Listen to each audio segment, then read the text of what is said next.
Goeiemôre, dankie dat jy weer eens ingeskakel het by ons oordeenking en ek wil vanmôre net vir jou hierdie ding sê. Onthou dat jy geliefd is.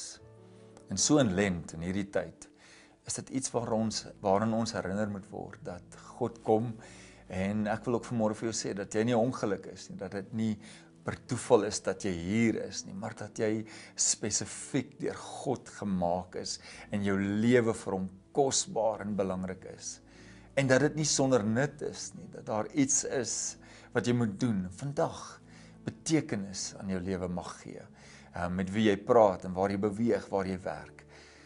En dan is daar een vers wat soveel keer in die mees aangehaalde vers seker in die lewe, en Johannes 3 vers 16, jy ken hom, maar kan ek hom weer net vir u lees?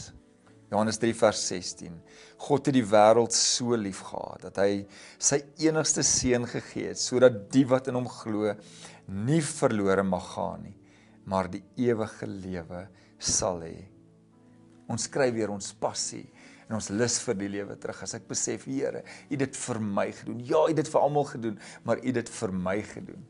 So 'n bietjie iets van toepassing vir vandag, dink daaraan, jou moeder wat jou gedra het, 9 maande in die meeste gevalle, en hierdie hele tyd, tot die dag van jou geboorte, en daardie dag gebeur daar iets wonderliks, iets unieks, wat net 'n werklikheid is, van daardie oomblik af, wat God jou geskaap het.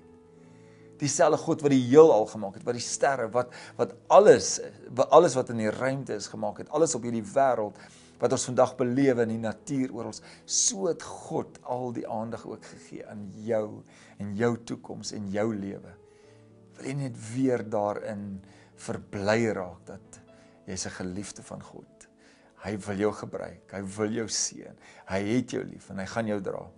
Vind weer daardie betekenis vandag, en ek bid saam met u daaroor. Here, baie dankie vir ons lewe wat vir u so baie saak maak, dat u oor ons juig en jubel.